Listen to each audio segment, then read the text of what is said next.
আমি আগে থাকতাম ওই ম্যাচের সামনেটার বিল্ডিংয়ে, তো ছাদ থেকে শুধু দেখতাম, উপর থেকে খেলা দেখতাম সবার, আর শুধু মন চাইতো যে কবে যে আমি একটু খেলবো এখানে এসে। তো শেষ পর্যন্ত হয়েই গেল। এখানে অনেক কয়টা মাটির রুম আছে এখনো। আগে কাঁঠাল ধরছে, কাঁঠাল ফলমূল যেগুলো থাকে সব আমরা এখানে প্রতি রবিবার কীর্তন টীর্তন ভজন হয় এবং রবিবার খাওয়া হয় রাতে করে।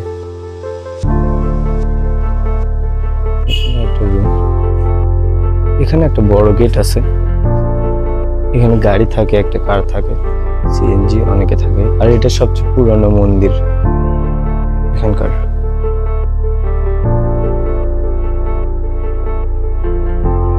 এটা অনেকের রুম। এখানে রোজ রবিবার করে রান্নাগুলো এখানে হয়, রবিবার খাওয়া দাওয়ার। আর এই উঁচু ঢিপিগুলো, এগুলোকে মঠ বলে মনে হয়, শ্মশানের। তো আমি প্রথমে যখন আসিনি তখন বুঝতে পারিনি এগুলো কি, পরে শুনি সাথে অনেকগুলো বাথরুম আছে। বাথরুমগুলো অতটাও তেমন না। আর এখানে একটা কুয়া আছে, বর্তমানে বন্ধ। কুয়াটা অনেক আগেকার কুয়া। চালটা ধরছে, ও তেঁতুলের গাছ আছে। এই পাশে কয়েকটা শুধু ছাদ ঢালাই বিল্ডিং আছে। আর এখানে মনে হয় ম্যাচ মালিক থাকে, শাহ সুলতান। অনেক রকমের গাছই আছে এখানে, বকুল ফুলের গাছ। ভাবছিলাম প্রথমে কাঠগোলাপ, কিন্তু না, সত্যি কি হয়ে গেছে জায়গাটা। এখানে মন্দির আছে একটা, জায়গা ভেঙে বসে না।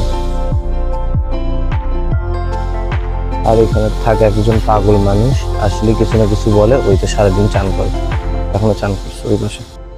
এই তো এটা স্থানীয় মন্দির, এখানে দুর্গা পূজা হয়। পাগল মানুষটা সারাদিন পুজো করতে থাকবে এখানে। আর ওই বারান্দার উপর জুতা পরে উঠলে আমার খবর আছে।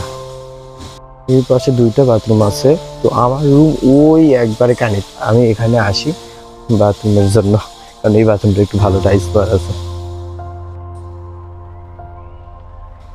সারাদিন পাগল লোকটা তবলা বাজায়, এখনো আছে রুমে।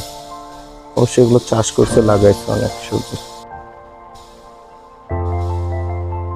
এখানে একটা মাচা আছে, কিন্তু শান্তি করে বসা যায় না, যত মশা, অনেক মশা, প্রচুর মশা। ও পেয়ারা ধরছে, খেতে হবে, কিন্তু ভালো মতো এখনো পাকেনি। এখানে আবার অনেক কচু শাক আছে, এখান থেকে তুলে মাসি রান্না করে মাঝে মাঝে। এখান থেকে মাঝে মাঝে ঢেঁড়সও নিয়ে যায়। অনেক কয়টা ফুলের গাছও আছে এখানে। আর এইটা শাহ সুলতান স্কুল, কেন সরি, কলেজ। এখানে একটা টিউবওয়েল আছে। আর এখানে 3টা বাথরুম। আমাদের বাথরুমগুলো একদমই ভালো না। এখানেও কয়েকটা বিল্ডিং দিচ্ছে, আরো কাজ হচ্ছে। জঙ্গল হয়ে গেছে, জলে জলে চান করছে সবাই। এখন আমি যাব আমার রুমে। মাসের সবচেয়ে বড় বড় রান্না এখানে হয়। মাসে একবার বড় করে একটা অনুষ্ঠান হয়, কেউ না কেউ দেয়। এটা আমাদের রান্নাঘর।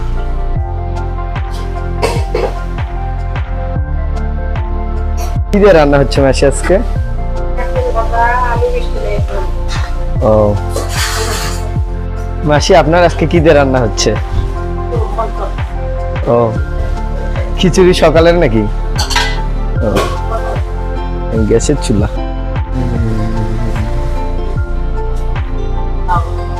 কালকে রাত থেকে বৃষ্টি হচ্ছে, তাই পুরো আমাদের ক্রিকেট খেলার জায়গাটা ডুবে গেছে। তো আজকে ফুটবল খেললো একটু আগে। এটা হচ্ছে আশ্রম, এখানে টোটাল 100 জনের মতো আছে। আমার অনেক শখ ছিল এখানে থাকা, কিন্তু শেষ পর্যন্ত হয়ে গেছে।